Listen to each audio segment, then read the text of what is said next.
कोई व्यापार के लिए जा रहे हो या नौकरी करने के लिए जा रहे हो और लगी नहीं रही, बहुत तकलीफ पा रहे हो, सर्विस ही नहीं लग रही, बहुत कष्टमय हो गया, तो निवेदन करूंगा 5 पीपल के पत्ते पर बेसन के 5 लड्डू घर में बने हुए गाय के घी के 5 लड्डू रख लो।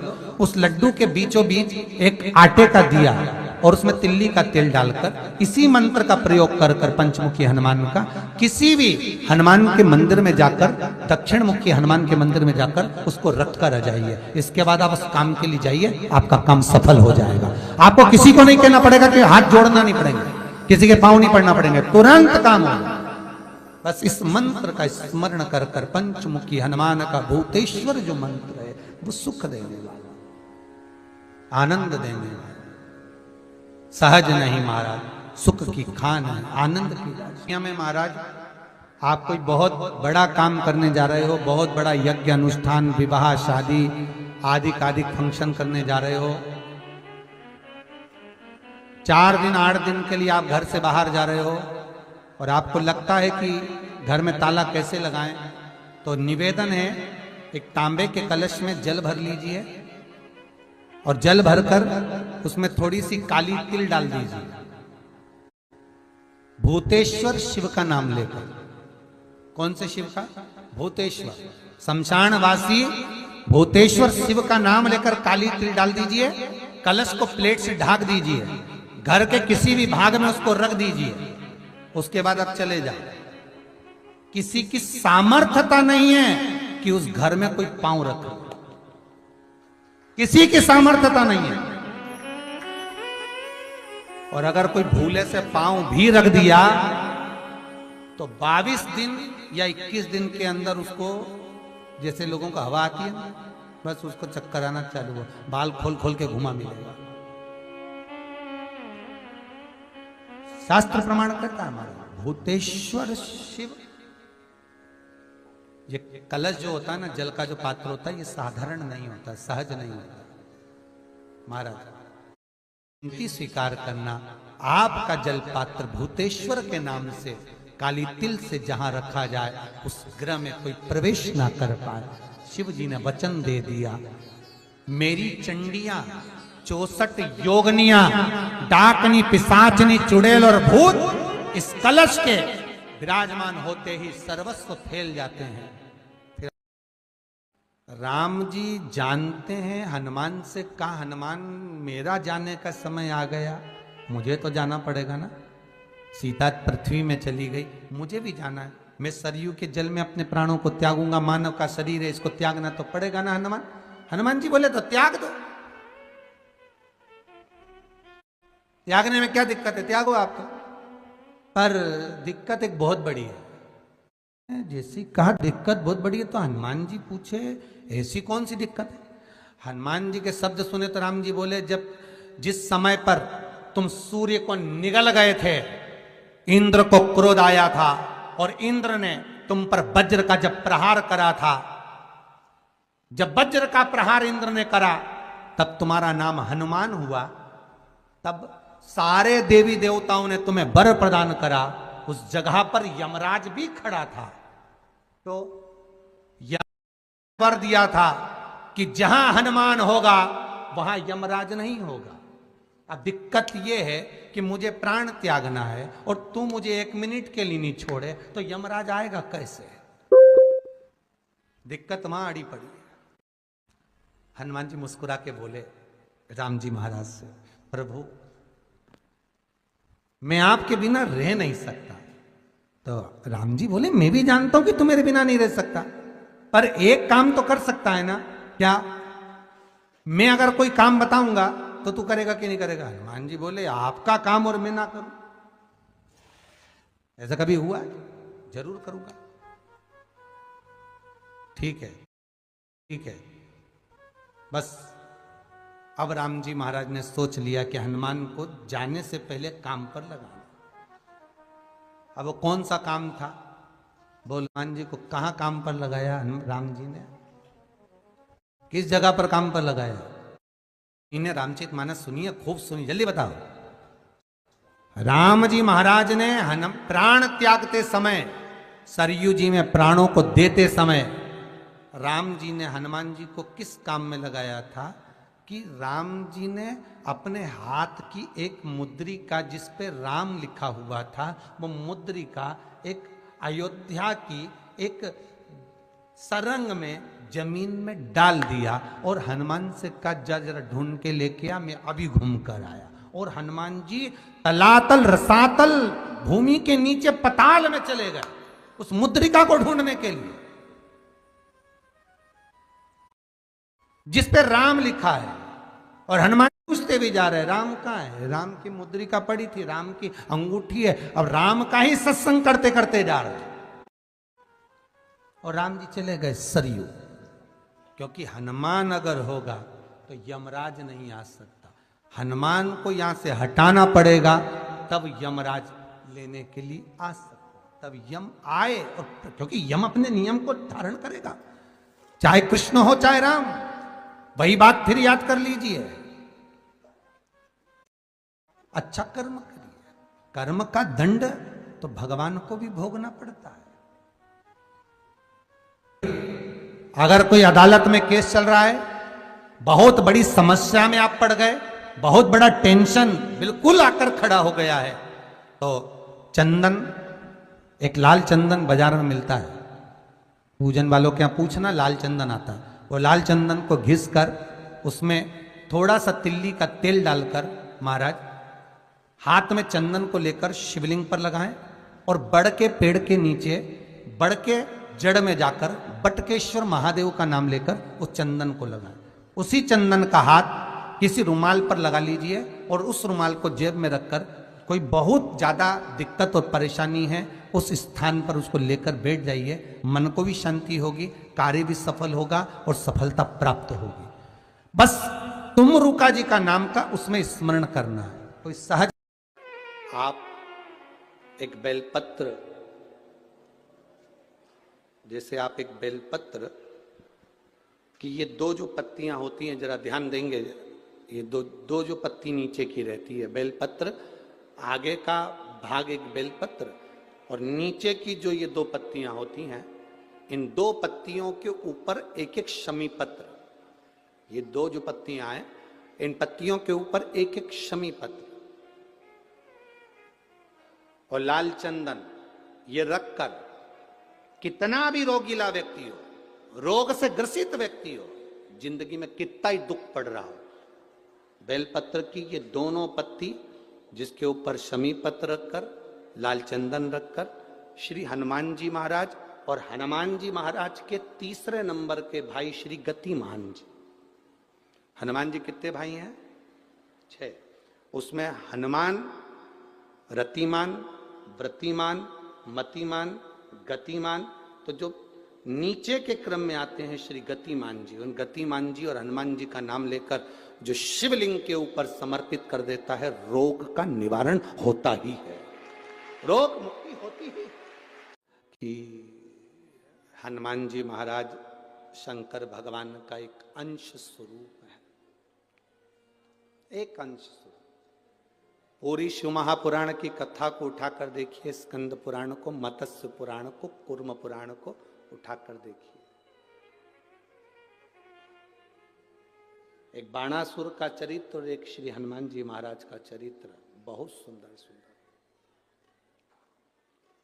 शिव का एक अंश माता अंजना के तप साधना से शिव की प्रागट्यता और शंकर भगवान की प्रागट्यता से शंकर का स्वरूप प्रकट होना, इसीलिए तो कहते हैं शंकर सुमन केसरी नंदन।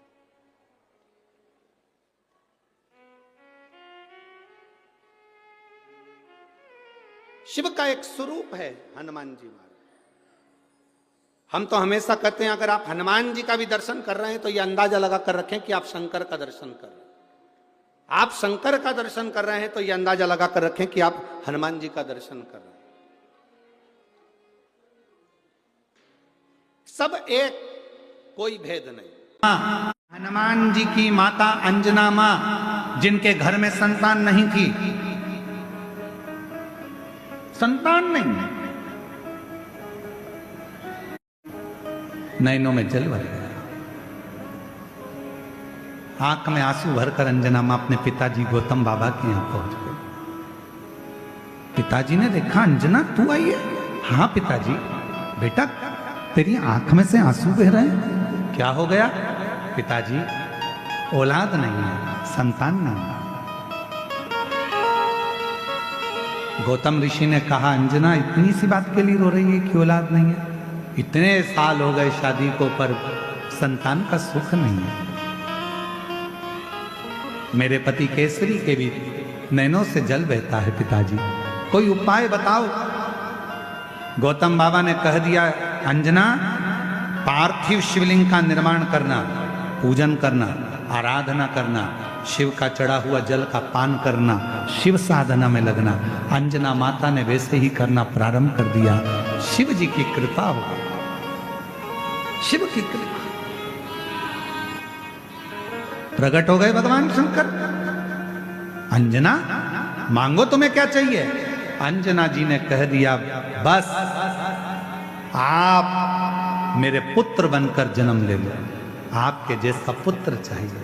शिव जी ने कहा, मैं तो जन्म नहीं ले सकता, फिर मेरा अंश स्वरूप तुम्हारे गर्भ से जरूर जन्म ले। और पवन तनय संकट हरन मंगल मूरत रूप, लखन सीता सहित हृदय मेरा ही अंश तुम्हारे गर्भ से जन्म लेगा। और भगवान शिव के अंश कौन? जम के बोलो। अंजना माता के गर्भ से प्रकट हुए श्री हनुमान जी।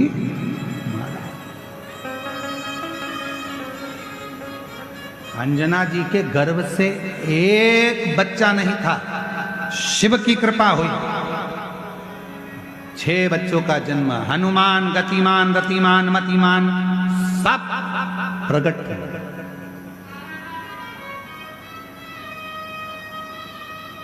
सब ये शिव की उदाहरण, ये शंकर। थोड़ा बहुत नहीं देता मेरा शंकर भगवान, देवता देते हैं पल्ला झाड़ कर और महादेव देते हैं छप्पा फाड़। थोड़ा बहुत मेरा शिव नहीं देता, देता है तो बहुता में देता, बहुता। आप ऐसे दयालु नाथ से रिश्ता बनाइए, ऐसे दयालु नाथ से रिश्ता बनाइए।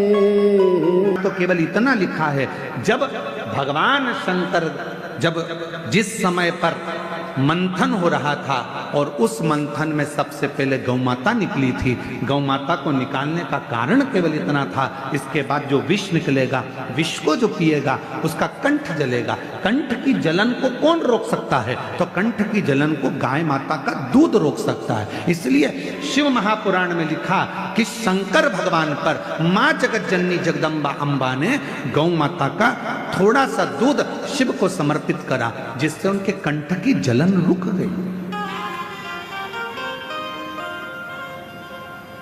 शिव महापुराण की कथा कहती है, यदि आपके पास में देसी गाय है, आपके गांव में देसी गाय है, आपके गांव में वेद लक्षणा यदि गौ माता है, उसका यदि आप 5 किलो 10 किलो दूध नहीं, अगर उसका एक छोटी सी चम्मच से आधी चम्मच भी दूध आप पानी में भी मिलाकर अगर शिव जी को चढ़ा देंगे तो शंकर उसको स्वीकार कर लेता। आज पुराने जो शिवलिंग है वो छिन्न होते चले जा रहे हैं। कारण क्या है? मंदिर के अंदर जो दूध जा रहा है वो केमिकल का जा रहा है, थैली का जा रहा है। ना जाने कौन कौन से पाउडर से दूध बनता है, वो मंदिर के अंदर जाता है, शिवलिंग के ऊपर चढ़ता है। शिवलिंग धीरे धीरे धीरे धीरे करते हुए उसका पूरा छार छार होकर खंडित होने लगता है। धीरे धीरे वो पूरा खंडित होता चलेगा। इसलिए शिव महापुराण ने एक बात कही, सारी समस्या का हल, जम के बोलो जरा, एक लोटा जल रखना। पीपल के वृक्ष की परिक्रमा करने से वैभव बढ़ता है, आंवले के वृक्ष की परिक्रमा करने से लक्ष्मी बढ़ती है, याद रखिए। तुलसी की परिक्रमा करने से सौभाग्य बढ़ता है। अब 108 मन का लगाओ, चाहे 208 लगाओ, 216 लगाओ, ये आपके ऊपर है। यहां आपका भाव होना चाहिए कि हम भगवान को कैसे रिझाएं, कैसे रिझाएं, ये आपका भाव है। उसका फल क्या है? तो उसका फल वैभव प्राप्ति का है, धन प्राप्ति का, यश का। भैरव की परिक्रमा, हनुमान जी की परिक्रमा, भैरव की परिक्रमा, शंकर भगवान की परिक्रमा, शिव जी के जितने रुद्र अवतार हैं, शंकर भगवान के जितने अंश अवतार हैं, इन सब की परिक्रमा का भाव 3 परिक्रमा का। कितनी परिक्रमा? 3। काल भैरव, भैरव की परिक्रमा कितनी होती है? जम के बोलो, 3। हनुमान जी की परिक्रमा कितनी होती है? 3। शंकर के जितने अवतार है, मेरे शिव के जितने अवतार हैं, मेरे शंकर के जितने अंश अवतार हैं, उनकी सबकी परिक्रमा 3 है। भाव है 3 परिक्रमा शंकर की भी है, पर पूरी नहीं। कैसी? आधी। 3 चीजें हमें परमात्मा को पुकारते समय हमारा साथ दे देती है और परमात्मा के मिलन में हमारा साथ प्रदान करती है। एक हमारी नाभि, हमारी टुंडी। दूसरे नंबर पर हमारा ये दोनों भुकुटी के मध्य में जहां हम तिलक लगाते हैं वो आज्ञा चक्र। ये दूसरे नंबर पर है हमारा आज्ञा चक्र, जहां हम तिलक लगाते हैं, बिंदी लगाते हैं, टीकी लगाते हैं। और तीसरे नंबर पर है जहां हमारी शिखा है, चोटी है, शास्त्राचक्र। ये तीसरा नंबर।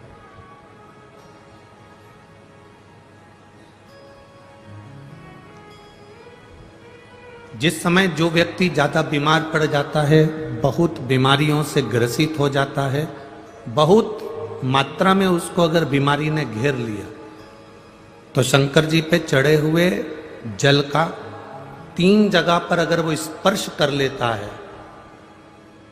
तो उस व्यक्ति को 15 दिन के अंदर दवाइयां काम करने लगती हैं और वो आराम लगना प्रारंभ हो ही जाता है। कितना भी बीमार व्यक्ति, डॉक्टर कह रहा है इसका अगर 8 दिन के अंदर फीवर नहीं उतरा, 8 दिन के अंदर इसको आराम नहीं लगा, तो फिर इसको भर्ती करना पड़ेगा। 10 दिन के अंदर इसको आराम नहीं लगा तो फिर इसको हॉस्पिटल भेजना पड़ेगा। 15 दिन के अंदर अगर इसको आराम नहीं लगा तो हमको यह करना पड़ेगा। 3 जगह पर शिव जी के चढ़े हुए जल का स्पर्श कराओ। शंकर जी पे चढ़े हुए जल को लेकर आओ कटोरी में, लोटे में, उसका स्पर्श हमारी नाभि पर हो, उसका स्पर्श हमारे जहां हम तिलक लगाते हैं उस जगह पर 3 उंगली से उसका स्पर्श, ब्रह्मा विष्णु महेश हमारे आज्ञा चक्र पर उसका स्पर्श हो, और उसी जल का स्पर्श हमारे मस्तक पर। आप 4 से 5 दिन लगातार भगवान शंकर पे चढ़े हुए जल का स्पर्श 3 जगह पर करते रहेंगे तो व्यक्ति कितनी भी बीमारी से घिरा हो, उसको 15 दिन के अंदर उठकर खड़े होना ही पड़ता है।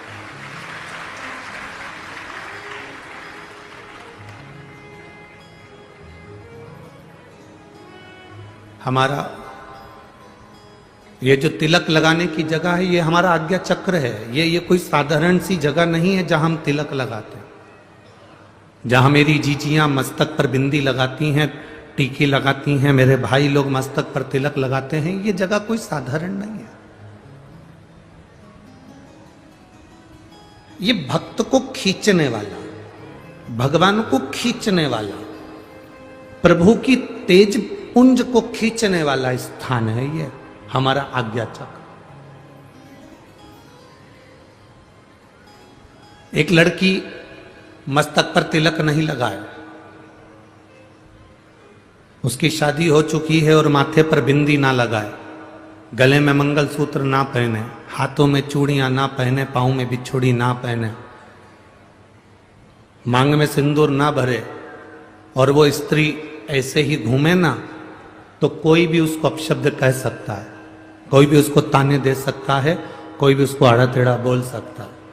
पर अगर वो स्त्री के मस्तक पर बिंदी है, मांग में सिंदूर भरा है, गले में मंगलसूत्र, पांव में बिछुड़ी, हाथ में चूड़ा है, किसी में इतनी सामर्थ्यता नहीं कि उस पर उंगली उठा दे, क्योंकि उसकी बिंदी में, उसके आज्ञा चक्र में उतना बल होता है,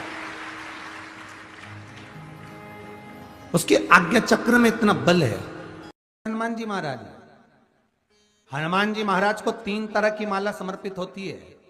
एक आंकड़े के पत्ते की, दूसरी बेलपत्र के पत्ते की, तीसरी पीपल के पत्ते की। ये 3 तरह की माला जब हनुमान जी महाराज को समर्पित होती है। आंकड़े की माला, महाराज आंकड़े के पत्ते की जो माला होती है, ये माला कार्य की सिद्धि के लिए होती है। इसमें एक एक आंकड़े के पत्ते पर सीताराम लिखा जाता है। मात्र एक पत्ता ऐसा होता है जिस पत्ते पर सीताराम नहीं लिखा जाता। 108 पत्ते में से एक पत्ता, बस उस पत्ते को हथेली में रखकर उल्टा हाथ आपको रखना है और अपनी कामना कर कर उस पत्ते को बांध देना है। ये जरूरी नहीं है कि 25 के बाद बांधो, 50 के बाद बांधो या 100 के बाद बांधो, आपकी मर्जी पड़े। उस खाली पत्ते को कहीं पर भी बांध दीजिए और उस माला को अपनी कामना कर कर श्री हनुमान जी महाराज को समर्पित कर दीजिए। माला जब हनुमान जी को चढ़ जाए तब एक घी का और एक तेल का दिया हनुमान जी के सम्मुख में लंबी बाती का लगा देना है महाराज। एक घी का, एक तेल, और अपनी कामना कर कर आप आ जाइए। आपकी वो कामना 2.5 महीना या 3 महीना, इससे ज्यादा नहीं जाएगा, वो कामना बाबा पूरी करेगा।